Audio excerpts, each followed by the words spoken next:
Audio clip number 61۔ انشاءاللہ اس clip میں آپ قرآن پاک کی سورہ بقرہ کی آیت نمبر 181 سے لے کر 183 تک کی تلاوت، ترجمہ اور تفسیر قرآن صراط الجنان سنیں گے۔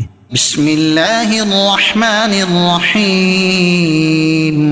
ترجمہ: اللہ کے نام سے شروع جو نہایت مہربان رحمت والا ہے۔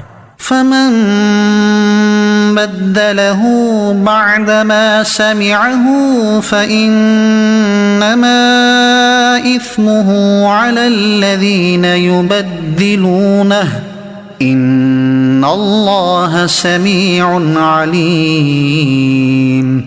ترجمہ: پھر جو وصیت کو سننے کے بعد اسے تبدیل کر دے تو اس کا گناہ ان بدلنے والوں پر ہی ہے، بے شک اللہ سننے والا جاننے والا ہے۔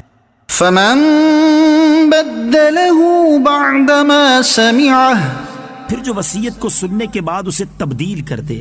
تفسیر صراط الجنان میں ہے، وصیت کرنے کے بعد زندگی کے اندر وصیت کرنے والے کو تو وصیت تبدیل کرنے کا اختیار ہوتا ہے، لیکن فوت ہونے کے بعد کسی دوسرے شخص کو وصیت میں تبدیلی کی اجازت نہیں، خواہ وصی تبدیل کرے یا گواہ یا کوئی اور۔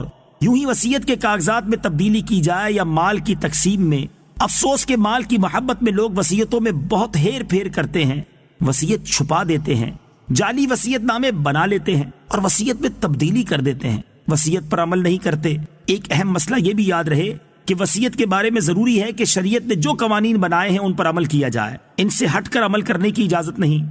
مثلاً ورثہ راضی نہ ہوں پھر بھی تہائی مال سے زیادہ کی وصیت کر دی جائے اور اس پر عمل کر لیا جائے، یہ سب ناجائز و حرام ہے۔ فمن خاف من موص جنفا او اثما فاصلح بينهم فلا اثم عليه ان اللہ غفور رحیم۔ ترجمہ: پھر جس کو وصیت کرنے والے کی طرف سے جانبداری یا گناہ کا اندیشہ ہو تو وہ ان کے درمیان صلح کرا دے تو اس پر کچھ گناہ نہیں، بے شک اللہ بخشنے والا مہربان ہے۔ فمن خاف، تو جسے اندیشہ ہو۔ تفسیر صراط الجنان میں ہے، اگر کسی عالم یا حاکم یا وصی یا رشتہ دار وغیرہ کو معلوم ہو کہ مرنے والا وصیت میں کسی پر زیادتی کر رہا ہے یا شرعی احکام کی پابندی نہیں کر رہا تو مرنے والے کو سمجھا بجھا کر وصیت درست کرا دے تو یہ شخص گناہ گار نہیں بلکہ اپنے نیک عمل کی وجہ سے ثواب کا مستحق ہوگا۔ یوں ہی اگر فوت ہونے والا تو غلط وصیت کر گیا لیکن بعد میں کوئی حاکم یا عالم یا رشتہ دار وغیرہ یہ لوگ موسیٰ لہو یعنی جس کے حق میں وصیت کی گئی اس میں اور وارثوں میں شرع کے موافق صلح کروا دے تو گناہ گار نہیں بلکہ مستحق ثواب ہو سکتا ہے۔ يا أيها الذين آمنوا كتب عليكم الصيام كما كتب على الذين من قبلكم لعلكم تتقون۔ ترجمہ: اے ایمان والو، تم پر روزے فرض کیے گئے جیسے تم سے پہلے لوگوں پر فرض کیے گئے تھے تاکہ تم پرہیزگار بن جاؤ۔ کتب علیکم الصیام، تم پر روزے فرض کیے گئے۔ تفسیر صراط الجنان میں ہے، اس آیت میں روزوں کی فرضیت کا بیان ہے۔ شریعت میں روزہ یہ ہے کہ صبح صادق سے لے کر غروب آفتاب تک روزے کی نیت سے کھانے پینے اور ہم بستری سے بچا جائے۔ روزہ بہت قدیم عبادت ہے۔ اس آیت میں فرمایا گیا جیسے تم سے پہلے لوگوں پر فرض تھے، اس سے معلوم ہوتا ہے کہ روزہ بہت قدیم عبادت ہے۔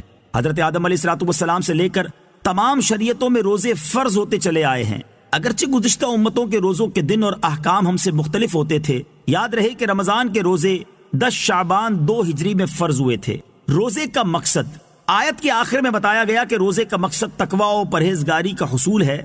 روزے میں چونکہ نفس پر سختی کی جاتی ہے اور کھانے پینے کی حلال چیزوں سے بھی روک دیا جاتا ہے تو اس سے اپنی خواہشات پر قابو پانے کی مشق ہوتی ہے، جس سے ضبط نفس اور حرام سے بچنے پر قوت حاصل ہوتی ہے، اور یہی ضبط نفس اور خواہشات پر قابو وہ بنیادی چیز ہے جس کے ذریعے آدمی گناہوں سے رکتا ہے۔